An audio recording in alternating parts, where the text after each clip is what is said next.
Porque ustedes lo pidieron, amigos míos. Hoy día impactantes y irrefutables pruebas de que el Titanic nunca se hundió. ¿Cómo es esto posible si hay evidencia de que el gran transatlántico que llevaba a las personas de Europa a Estados Unidos está hundido y todavía puede ser visitado? Vamos viendo algunas de sus explicaciones. Primera fotografía en blanco y negro original. A la derecha de su pantalla el Titanic y a la izquierda, ojo, y quiero que recuerden este nombre, el Olympic. Por lo tanto son contemporáneos. Son contemporáneos, están hechos por la misma fábrica, esta misma empresa de viajes transatlánticos, y salvo leves detalles, alguien quiso hacer una comparación respecto a los colores originales. Prácticamente gemelo. Es prácticamente gemelo. Solo son detalles los diferentes. Una claraboya más, ojo, y el Titanic originalmente tenía solo 3 chimeneas. Y como ya veremos adelante, para imitarlo, para copiar, para hacerlo pasar por el Olympic, le colocaron una chimenea más que nunca, por supuesto, echa humo, porque era solamente de utilería, compañeros. Atención, vamos con la primera evidencia para ustedes, este tremendísimo documental que ya en su primer momento lo rompió en las redes sociales. ¿Por qué Titanic fue cambiado por el Olympic? Atención. Cambiar los transatlánticos habría sido la decisión más sencilla. No había miembros de la prensa investigando ni grupos televisivos buscando historias. Incluso la fotografía estaba aún en sus principios en la época, y generalmente las personas creían que lo que se les decía era la verdad. Examinando cuidadosamente las fotografías de la época, se pueden ver las pequeñas diferencias de diseño entre los dos transatlánticos. En la parte delantera de cubierta C, el Olympic tenía 16 claraboyas. El Titanic contaba con 14. Misteriosamente, el Titanic adquirió 2 claraboyas entre su lanzamiento y su primer viaje. Esto apunta a la posibilidad de que los dos barcos fueran intercambiados. Solo el nombre en proa y popa, los nombres en los botes salvavidas y 48 cinturones de seguridad deberían ser intercambiados. Esto pudo haberse hecho con un grupo pequeño de trabajadores y en solo un fin de semana. Vale decir, tenían diferencias, pero esas diferencias eran tan pocas que la verdad es que se necesitaba un trabajo con unos pocos faenadores de una tarde para igualar esas diferencias y por lo tanto comenzar a cambiar el barco Olympic en el Titanic y viceversa. Ahora, ¿cuál es la razón? ¿Por qué esta empresa, que no es cualquier empresa, está a cargo de JP Morgan? Qué raro. Junto a Rockefeller y junto a tantos otros, son los malditos imperialistas que han sido los dueños de la desgracia de gran parte de los hechos históricos socioeconómicos de la humanidad. Pero atención, la pregunta del millón, como dice Andrew Newton, el creador de este documental maravilloso, se llama Titanic, una verdad impactante porque no es para menos. En 1911, el Olympic tuvo un incidente con un buque de guerra, mera casualidad, que golpeó su casco abriendo un gran agujero. Se reparó, pero quedó tremendamente dañado. Las aseguradoras no pagaron los daños que había tenido el Olympic, tomando la decisión de hundirlo. Vale decir, salía lo suficientemente caro el tener que arreglarlo y ponerlo una vez más en marcha, ya que las aseguradoras no estaban contemplados, digamos, para efectos del Olympic. El que estaba asegurado era el Titanic. Pero el que se le echó a perder fue el otro barco. Qué lindo hubiera sido que el accidente lo hubiese tenido el Titanic, más no el Olympic. Pero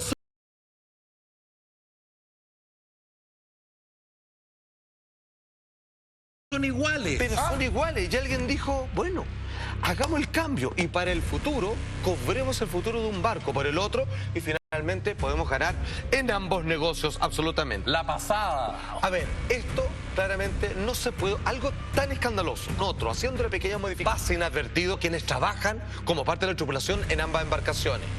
Entonces yo me pregunto, ¿no debe ser casual que hubo una gran cantidad de misteriosas renuncias de quienes trabajaban tanto en un transatlántico como en el otro? Atención. En la época del primer viaje del Titanic, Inglaterra estaba en una huelga de carbón. El combustible no abundaba y los barcos y los hombres estaban estancados en Southampton. Sin embargo, Estrella Blanca tuvo dificultades para encontrar hombres que trabajaran bajo cubierta en el Titanic.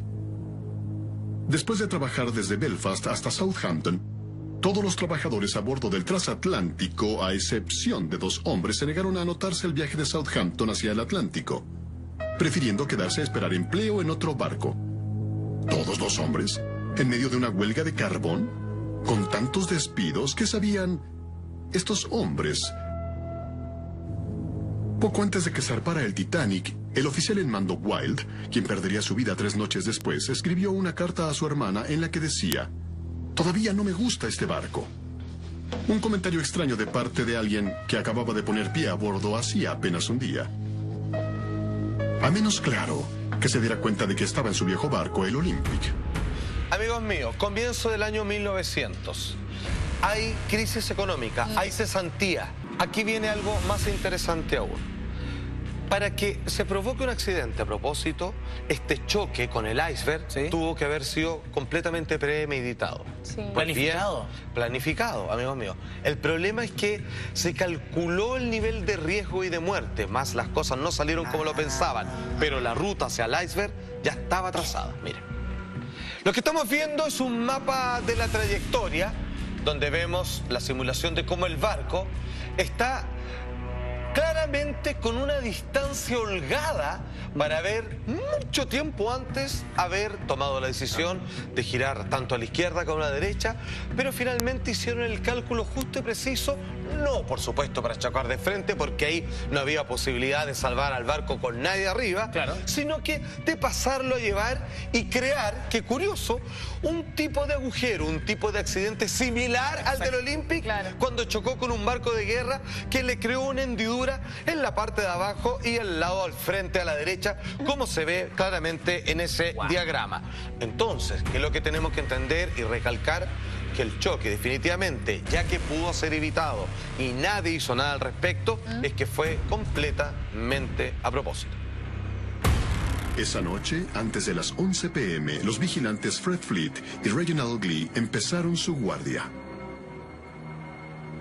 El capitán Smith se retiró en la noche, pero durmió, al igual que Stanley Lord, completamente vestido y no en su propia habitación, sino en la cabina de mando atrás del puente. Casi como si estuviera esperando que lo llamaran en cualquier momento. Hacía mucho frío afuera y muy pocos pasajeros estaban en cubierta. El primer oficial Murdoch estaba en la parte abierta de estribor cuando vio el iceberg a unos 750 metros de distancia. Ordenó que se girara el barco a babor y en popa al máximo los motores. Al hacer esto, Murdoch incrementó el riesgo de colisión, algo que él debía haber sabido.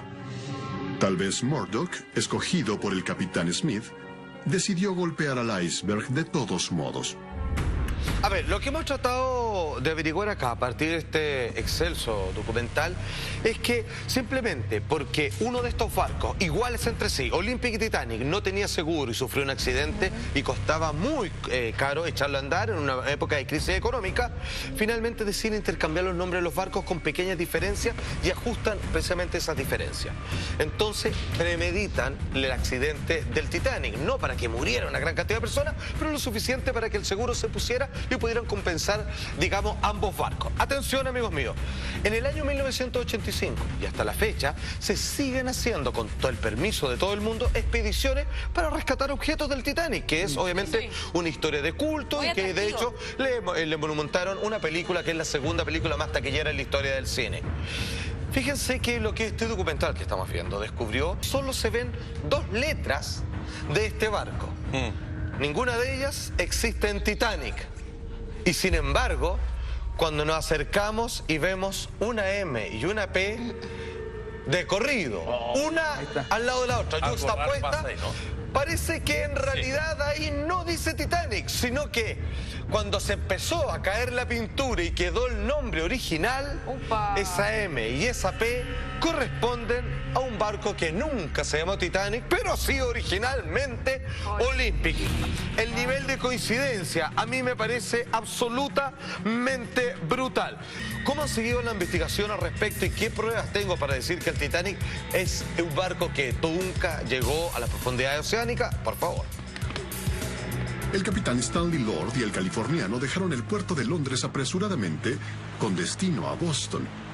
Después, en la noche del 14 de abril, el barco se quedó parado en medio del hielo. Extrañamente, el capitán Lord, de 1,80 m, fue elegido para dormir en un sofá en la cabina de mandos en vez de en su habitación. También ordenó que se mantuvieran encendidas las calderas y los motores listo para arrancar. ¿Por qué? ¿Estaba esperando algún tipo de emergencia que los hiciera correr en medio de la noche? Esa noche, el Titanic recibió 6 mensajes de radio. Los primeros 3 de otros barcos, dándole la localización del iceberg. Y los otros 3 del californiano, preocupado por darles su posición en medio de la noche. Esos 3 fueron personalmente para el capitán Smith. Casi como si el capitán Lord quisiera que Smith supiera que estaban listos y esperando. Vale decir, no solo hay otras embarcaciones, de hecho, a ciertas leguas marinas a la redonda, sino que tuvieron, digamos, la posibilidad de avisarle que existía la presencia de este iceberg. El capitán, que siempre se quedó, obviamente, en su camarote, la verdad es que no le llegaron los mensajes, no le interesaban, porque él sabía precisamente dónde estaba el iceberg y su intención no era otra que chocar levemente, categórica, drásticamente, pero estratégicamente al mismo tiempo, con este gran macizo de hielo. Atención, compañeros, aquí viene algo aún más impresionante y que tiene que ver con respecto al juicio, al tribunal que se hizo al respecto y cómo no coinciden las declaraciones de uno u otro y cómo comienzan a echarse en la culpa, porque en estricto rigor esto fue planificado. Un pequeño dato, amigos míos: antes de zarpar el Titanic sacaron un nuevo seguro que era mucho más alto del que jamás hubiera valido por los 2 barcos juntos. Claro, si para eso era todo este accidente preparado. Atención. Así que la investigación del Consejo de Comercio sería conducida por Lord Mersey, presidente del Consejo y conocedor de las conspiraciones. Ya que la enorme cantidad de vidas perdidas tuvo que ver con las regulaciones del Consejo en cuanto al número de botes salvavidas que debían cargar los transatlánticos y los barcos en general, era de esperarse, por supuesto, que el Consejo quisiera ocultar la verdad. El Consejo de Comercio fue entonces el demandante y el defensor en este caso. Las reuniones fueron en el Scottish Drill Hall en Londres, donde la acústica era tan mala que los espectadores no podían oír todo lo que se decía. Lord Mersey se quejó del infortunado lugar, pero el lugar fue solicitado por su hijo. Harold Sanderson, representante de Harland y Wolff, cometió varias veces el error de referirse al Titanic como el Olympic. En cuanto a Lord Mersey, no hizo ni dejó que hicieran las preguntas necesarias y correctas. Atención, amigos míos, hasta ahora hemos demostrado una serie de pruebas que en su conjunto parecen claramente demostrar que aquí hay una conspiración de hacer pasar un barco por otro para cobrar un seguro que podría pagar las reparaciones de ambos y más encima que se con plata en el bolsillo con poco y nada importarle lo que pasó con la vida de aquellas personas que murieron ahí. Atención, hay una prueba que es la más categórica de todas. Cuando uno tiene un automóvil, por ejemplo, en su padrón tiene un número de identificación de su auto, que uno que le puede cambiar el color de la pintura, que en un choque, cualquier cosa, que es el número del motor, el número de como el root. Es como la huella digital. Sí. Bueno, los barcos también tienen ese número, que se coloca por lo general en las hélices. Ya. Entonces, frente a todas las pruebas que le hemos demostrado ahora, yo voy a hacer una pregunta, incluida la respuesta. ¿El barco que se hundió era el Titanic? Por lo que van a ver, por supuesto que no, era el Olympic. La corrosión ha hecho su trabajo, pero donde la pintura negra original se ha borrado, se ven todavía algunos puntos de la pintura gris que formaba la capa interna. Pero la pintura gris se utilizó en el Olympic, no en el Titanic. La hélice de estribor muestra el número 01 estampado en el metal. Hay demasiada corrosión para ver el número 4 claramente, pero recuerden que la hélice de estribor numerada 401 del Titanic fue puesta en el Olympic como parte de las reparaciones después de su colisión con el Hawk. Cámaras submarinas a control remoto, controladas por el Dr. Robert Ballard, descubridor de los restos del Titanic, examinan la popa del barco. Muestran que además de las mamparas laterales que eran un rasgo especial del Olympic y el Titanic, existe otra mampara en la popa del barco que no está en los planos de ninguno de los 2 barcos. La posición de la mampara sugiere que fue utilizada como reparación temporal para fortalecer la quilla que tal vez fue dañada por la colisión con el HMS Hawk. Por lo general, y como decimos en este programa, usted decide, pero en este caso, dada la gran cantidad de pruebas demostradas y todo, gracias en base a este tremendo documental, la verdad es que a la mierda, el Titanic no se hundió, es el Olympic hasta el día de hoy.